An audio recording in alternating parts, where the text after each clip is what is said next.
Welcome to the Daily Parks and Rec Show from the CPRS Conference 2026, where the energy, innovation, and passion for parks and recreation are on full display. In this episode, we sit down with Lydie Gutfeld, mentor, leader, and what some might call a comfort zone disruptor. With over 3 decades in the field, Lydie shares how stepping into discomfort, leaning on your team, and embracing failure can unlock growth. From launching new programs to evolving legacy events, she breaks down the mindset and strategies that help parks and rec leaders adapt, lead, and thrive in the unknown. If you've ever been handed something new and thought, where do I even start? This conversation is for you. Let's dive in. All right, we are live with the Daily Parks and Rec Show again, live from CPRS. And Lydie is often known, I think, as the instigator, pushing people off of cliffs they didn't really want to jump off of, and just getting people that exist outside of their comfort zones. Where did that come from? Honestly, I think I have to go back to just being in athletics my whole life. I had some awesome coaches that were always talking about the discomfort zone. And when you push yourself into discomfort, it really teaches you how to be a better human, because you have to work through yourself first and all the things that are going on in your head, and your mental game is stronger. And, in parks and recreation, we're constantly being asked to adapt and adjust and be flexible. And I think athletics taught me that, number one, you can always lean on your team, but you got to be right first in your own headspace. And so, I've had the opportunity to do some really cool things in parks and recreation, but I think my favorite thing is doing the mentoring. And I always tell my mentees, push yourself and don't undervalue yourself. Don't ever say you can't. You don't know if you could. The answer is yes, you can. You just got to figure out how to get there. That's it. That is like the mantra for parks and recreation. Yeah. I think you kind of perpetually sit in a state of not knowing what to do, because if you think you know what to do, then they'll give you a farmer's market that you've never. That's right. Something. But I think with that also comes, when you don't know what to do, and I think that's the beauty of Parks and Rec. We are the ones that'll go out and find out and figure out how to do it and build the relationships on, getting it done the right way. And we believe in failing forward in Parks and Recreation. We do that a lot, and I think that's what makes us so beautiful as a profession. So it's kind of cool to be here at this conference and see all these amazing professionals. And it's the best part, especially if you've been in the field for, 20 plus years. And I'm going on 34 years this year. And so seeing so many of the youngins that I had the opportunity to mentor that are now in their full-time roles, and they're supervisors and managers, and they're joining state boards. It's always a cool place to be. All right, so maybe you can give a little bit of advice to people that are new to Parks and Rec, maybe even new to being a director. You inherited something you've never done before. Let's just say it's a farmer's market or it's some type of 5K event. Yeah.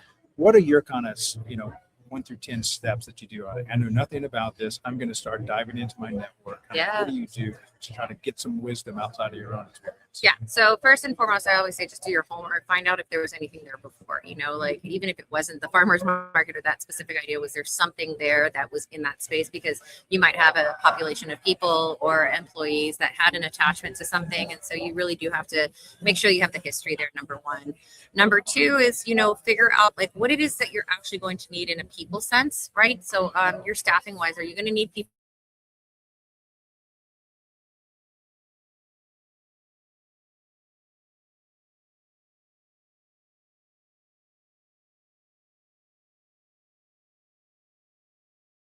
to do there?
All right, I think we're still recording. Let me make sure I've got my Wi-Fi connection.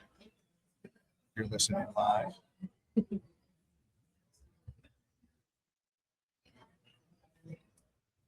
think what I'm gonna have to do is shut it down for every show.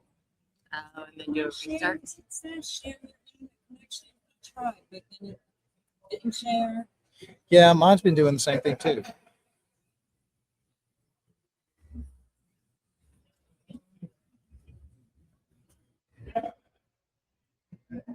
Luckily, we've got a pro with us, Lydia. She that nothing faces her. You guys are getting me ready right before my session. It's good.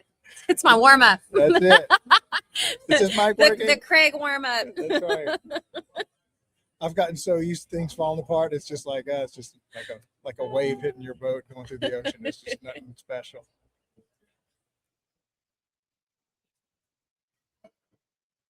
Let's see.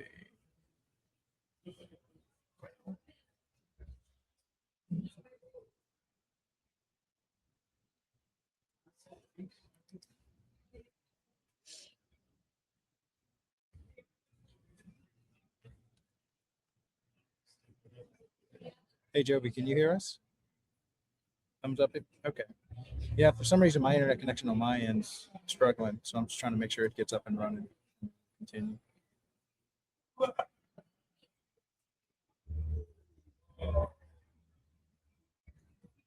Can I take a quick call? Yeah, go ahead. Hey. Joby, I'm going to restart my computer and try to come back on, see if I can get it reset. Okay, can you get right home? Okay. Sorry, but Dad and I are here, so if not, I can call you an Uber if you want, but.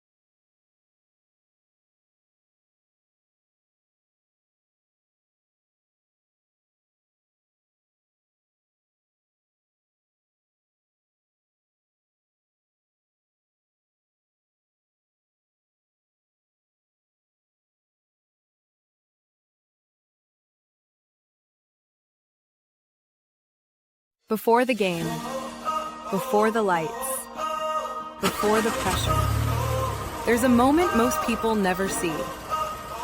Welcome to The Athlete's Commute, a podcast distributed by DPRS Media Network, co-produced by Her Sports, and hosted by Jordan Ziff. Each episode, Jordan gets behind the wheel, driving athletes to practice, to training, to game day, while getting to know who they really are beyond the jersey.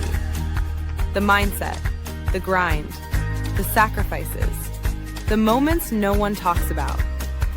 No scripts, no filters, just real conversations in real motion. Because every athlete has a journey, and every journey deserves to be heard. This is The Athlete's Commute. Buckle up.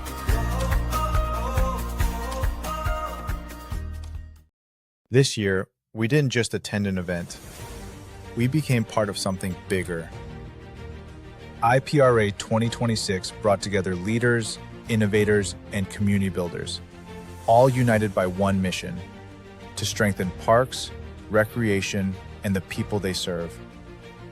For DPRS Media Network, it was an honor to join IPRA 2026 and take part in meaningful, real-time conversations, capturing stories and amplifying voices that matter. To IPRA, thank you for creating a space where collaboration thrives and the future of parks and recreation is shaped together. We extend our deepest gratitude to Amelia and all our partners who made these live interviews possible. IPRA 2026 wasn't just an event, it was a reminder that when communities connect and stories are shared, impact follows. From all of us at DPRS Media Network, thank you, IPRA. Thank you, partners and sponsors. We're honored to stand with you and excited for what's next. They say it's just rec. Just rec, where kids learn to try again. Just rec, where confidence begins. Where teamwork, effort, and fun matter more than trophies. It's not about perfection. It's about participation. It's not just rec. It's where kids learn to love the game and themselves. It's just rec until they learn teamwork for life. It's just rec, but it's everything to them.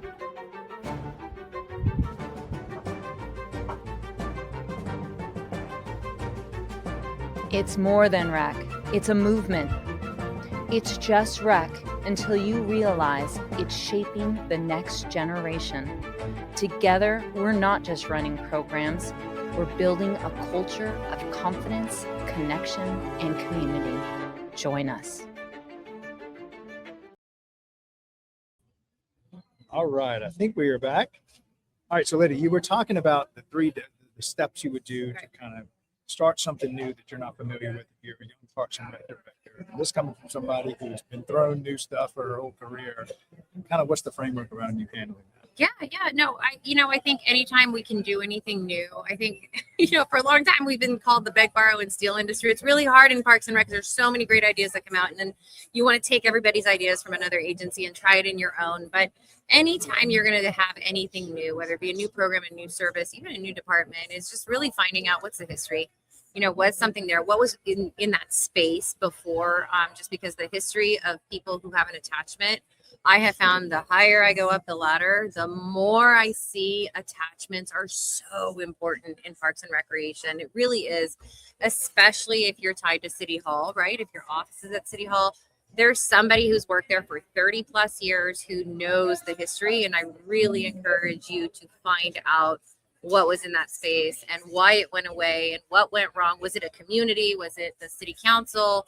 Because things change, things evolve. And if you don't know the history, it's going to come back and bite you later on. It always does. It always does. Because somebody's going to come on opening day and be like, why? And so you just want to make sure you have the answer. I say number 2 is really find out, you're going to start this new program. You as a human might have all of these amazing ideas of what you want to do with this service or this program, really encouraging your team to give their input as well. Because you're going to start to see a vision that comes about of like how this is going to go in an end game situation.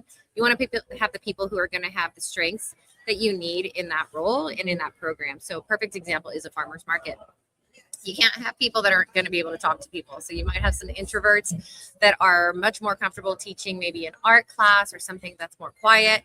If you're going to have an outdoor program where you need to be advertising your programs, you need people that are going to be comfortable to shake people's hands and have those relationship building skills. So that's number 2, is put the strengths where they belong and then build the weaknesses. So I always say it's a 3-person group. You have 2 that are really strong and 1 that's really weak at talking to people.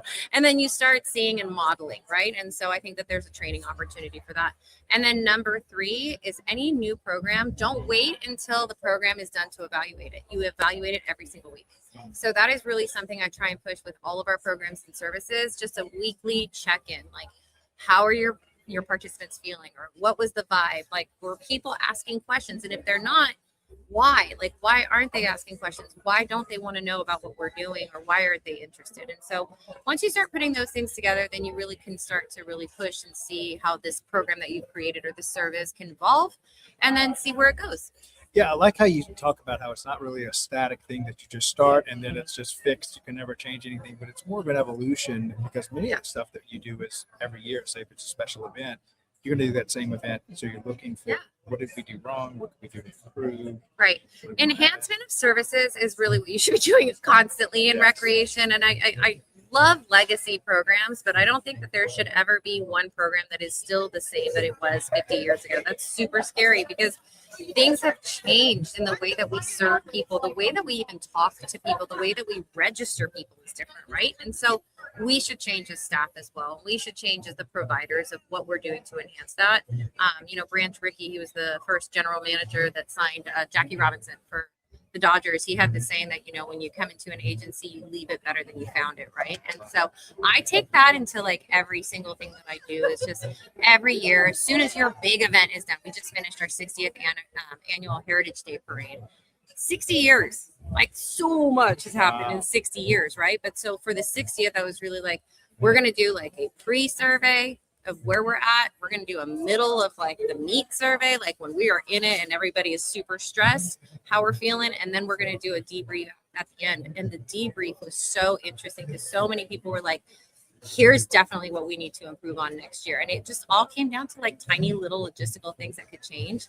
But if you're not having those conversations, you're never going to be able to evolve and enhance. So I strongly recommend that you take that. It reminds me of this conversation I had with one of our former guests where they had some legacy event and they were trying to save a little bit on the budget. Like, you know what? We really don't need a t-shirt this year.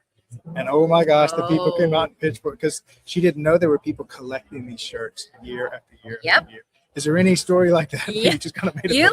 Just told it. That was, we do a car show with this Heritage Parade, and the t-shirt is the biggest selling item. And actually, so we locked into it. So we kind of went reverse with it because we're like, okay, we were going to do it. And then the guy was like, no, you have to do these t-shirts. This is not what we're going to cut. And so we figured out, okay, we actually ended up cutting because we surveyed all of our bands that participate and they didn't need a trophy. Oh, there you go. Right. And so we had all these ribbons and these special things. And they're like, dude, we're just here to play music and have a good time and be a part of this historical event. So we took that money. But anyways, with those t-shirts for our centennial, we actually went back and researched to see if we could find as many t-shirts in the last 60 years and create like a quilt out of it for our centennial. It's going to be so awesome. We're actually going to raffle it off in December at our big centennial party. Yeah. All right. So let's talk a little bit about CPRS and what it's like to be part of the association. I know you've been super involved. Yeah. And maybe even what are some encouraging words you can give to new people in the Parks and Rec? Why should they absolutely, participate? Now, California is so unique. I mean, CPRS is it's such a great organization. It really does so much work. We have 4,000 plus members in this organization. We have 15 districts and 7 sections. So we are literally geographically placed. So as soon as you become a member of CPRS, you're automatically put into a district.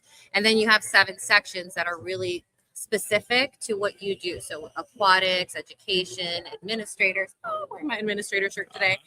So a bunch of different sections, recreation section. So we try and make sure that no matter what you're doing in recreation, in parks, and community services, that you have a home to actually get more resources when it comes to actual training. And then the districts and the sections work together throughout the year and work as region events. So we even put on mini conferences. So we make sure when you join CPRS that there is always a training for you. Whether you're a part-time staff, we have rec leader training consortiums that get hundreds. Actually played your video at one of them. I texted you from one of them. So we work, especially those who are more seasoned professionals who have sat on a number of boards. We make sure that we put the time in to become a speaker at all of these little mini trainings. So then that way our staff eventually are encouraged to be able to come, and hopefully your agency is able to support sending a few staff to the state conference. The cool thing too about California, we're so spread out that we do one in Northern California and then the next year it's in Southern California. So that way you have like an opportunity, no matter where you are located, to be able to get to the big conference. I think we have over 1,500 members registered this year for Long Beach. It's been a minute since we've been in Long Beach, so I can feel the vibe. But Long Beach is really special. If you've never been out here, it's just the beach is literally right outside these windows, and then you've got just this amazing downtown area. So we're super excited about the week. We had opening general session this morning. Great speakers already, and the buzz is happening. So it's lunchtime right now. People are pretty psyched. I love it. All right. So in closing, I'm not sure if you're aware, but this last Friday we launched one of our newest shows. It's called the Aquatics Life with Wesley King. Nice. And I know you have a background in swimming, and so anything to be said about aquatic centers, the value they provide to their communities? Man, aquatics is so special to me. It's really my heart. I started as a lifeguard. It's kind of like what was my first big job as pool manager. And it's the only certification I have never let go of. I still recertify every 2 years. And I'll tell you what, when I was a manager in Mission Viejo, it came in handy, because that's when we had to let staff go because of budgets being cut. And I ended up lifeguarding 3 days a week.